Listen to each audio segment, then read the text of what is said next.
विष्णु पुराण का एक उपाय जरूर कर देखना। विष्णु पुराण में स्पष्ट कहा है कि कार्तिक का प्रथम दिन किसी नदी में स्नान कर कर, तालाब में स्नान कर कर, नदी तालाब नहीं हो तो घर में ही स्नान कर कर, घर के दोनों दरवाजे पर, घर के बाहर दोनों दरवाजे पर घी का दिया लगा दें।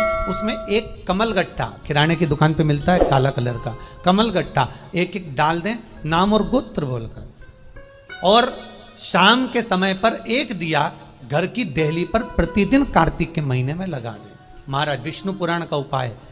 अगर ज्यादा तकलीफ है, बहुत कष्ट है, बहुत ज्यादा कष्ट के व्यापार चल ही नहीं रहा, कर्जे में लतालूम हो गए, यहां तक गति हो गई कि मरने तक की सोच लिया, तो वो कार्तिक के महीने में करें, उसका प्रयोग अवश्य करें, सुख समृद्धि के, लक्ष्मी वैभव के। निर्धारित करना कि हम कार्तिक के जो 7 नियम है, कार्तिक के महीने के जो 7 नियम बताए गए हैं, कम से कम हम 7 नियम में से एक नियम ऐसा पकड़ें जिससे हमारा जीवन सार्थक हो जाए।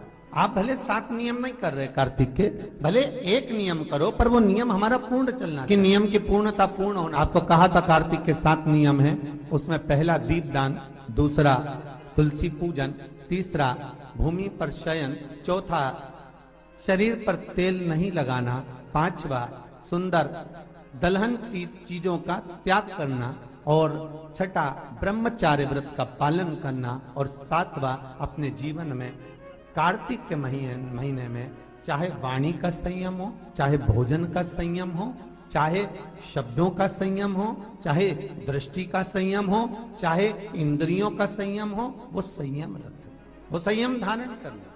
अब हमें ये ज्ञात करना है कि 7 नियम जो कार्तिक के महीने के होते हैं, कार्तिक महात्म में जो 7 नियम बताए गए होते हैं, इन 7 नियम में से कोई एक नियम हम हमारी जिंदगी में उतार लें, कोई एक नियम हम हमारे जीवन में उतार लें, जिस नियम के बल पर हमें परमात्मा का साक्षीकरण हो जाए। कोई एक नियम, अगर आप दीपदान कर रहे हो कार्तिक के महीने में, प्रतिदिन आपने 1 महीना तक दीपदान करा महाराज, तो ये भी आपका एक नियम है। 1 महीने तक आपने जो तुलसी में जल चढ़ाया, ये भी आपका नियम है। आपने अगर वाणी पर संयम रखा है, ये भी आपका नियम। महाराज एक बहुत सुंदर बात कार्तिक के माध्यम से लीजिएगा अपने जीवन में उतारने के। कार्तिक के महीने का 7वां नियम याद रखना, संयम।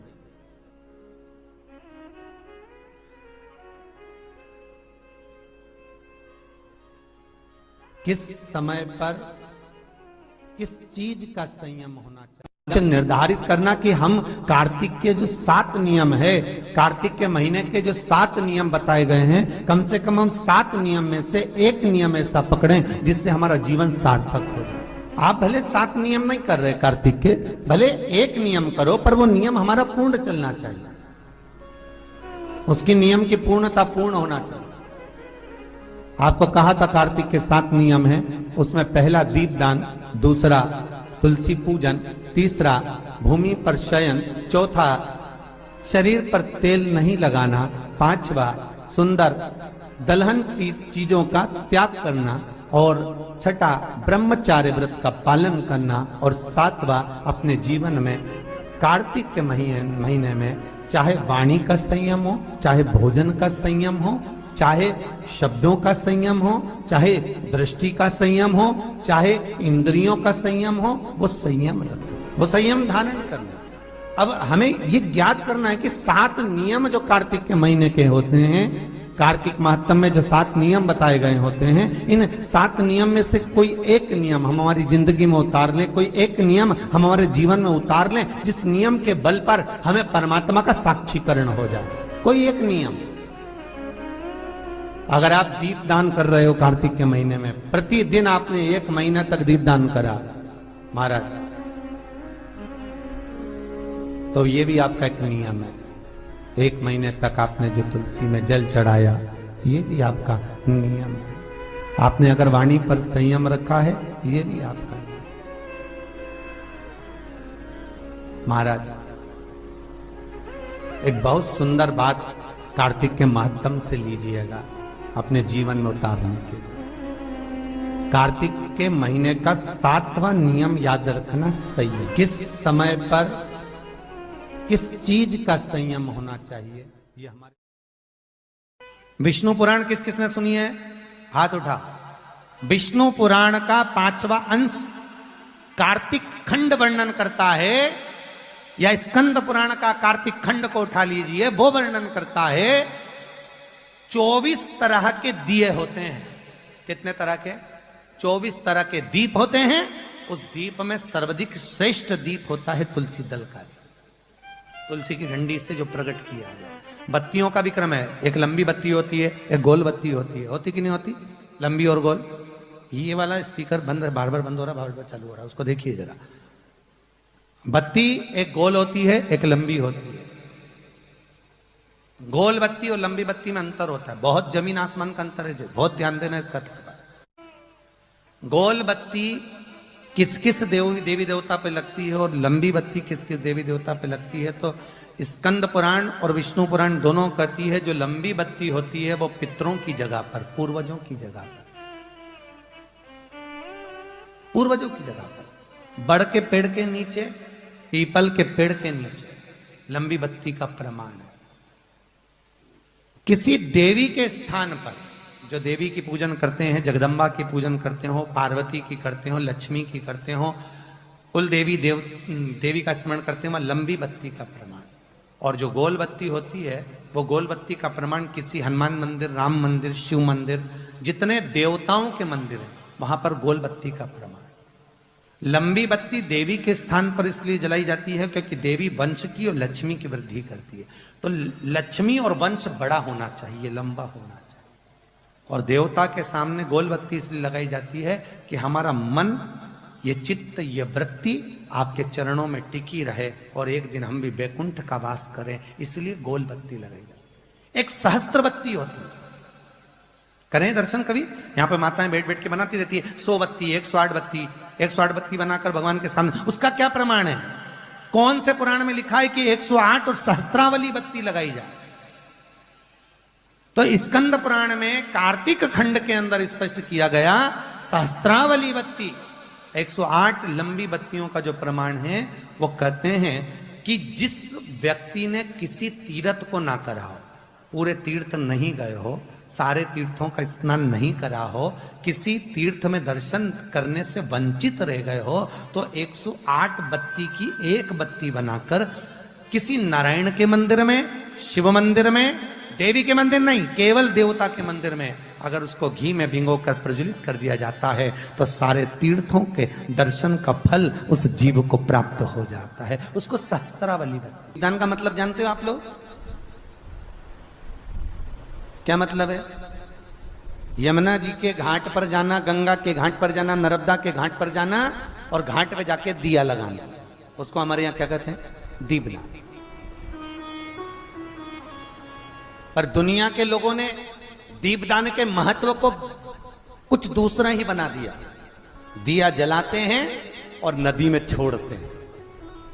भैया कौन सी पुराण में लिखा है दादा? कौन सी पुराण में लिखा है कि दिए को उठाकर नदी के अंदर छोड़ो? एक बात बताओ, सास तुम्हारी ऐसी बैठी सामने, तुम उसकी पूजन करोगी या थाली रखोगी या दिया जलाओगी तो उसके सामने रखाओगी कि उसके सिर पे जलाओगी?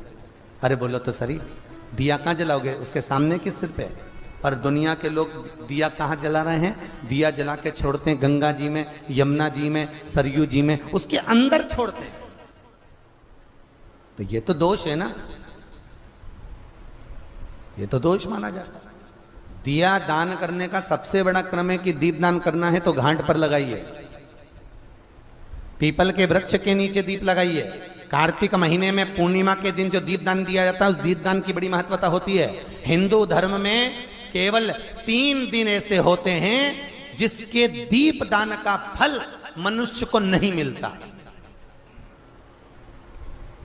हिंदू धर्म में केवल 3 दिन ऐसे होते हैं जिसके दीपदान का फल मनुष्य को नहीं मिलता। कौन से 3 दिन है? जल्दी बोलो। हिंदू धर्म में 3 दिन ऐसे हैं जिसके दीपदान का फल मनुष्य को नहीं मिलता। पहले नंबर पर धनतेरस, दूसरे नंबर पर रूप चौदस और तीसरे नंबर पर दीपावली। इस दीपावली, धनतेरस और रूप चौदस, ये 3 दिन दिए दान का फल मनुष्य को नहीं मिलता है महाराज।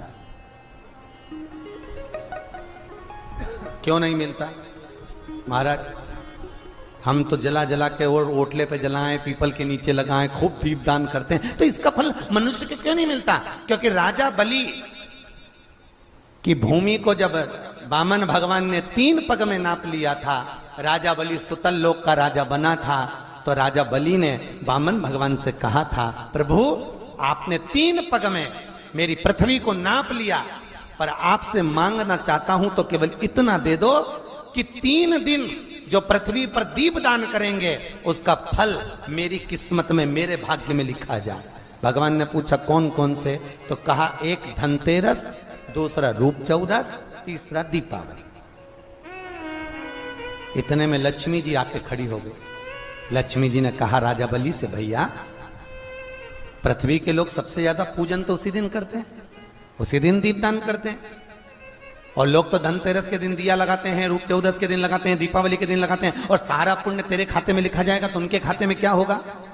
इतने में राजा बलि ने कहा, बहन लक्ष्मी चिंता मत कर, दीपावली के बाद में जो कार्तिक पूर्णिमा आएगी, उस कार्तिक पूर्णिमा के दिन जो किसी जलाशय के पास में जाकर, नदी, तालाब, कुंड, कुआं, किसी जलाशय के पास में जाकर अगर एक दिया लगा देंगे तो उसको 3 दिन का पुण्य फल 1000 गुना होकर प्राप्त हो जाएगा। 1000 गुना। इसलिए हमारे यहाँ पर दीपावली को तो केवल दीपावली कहते हैं, पर कार्तिक की पूर्णिमा को देव दीपावली कहते हैं। कौन सी दिवाली है? जम के बोलो जरा।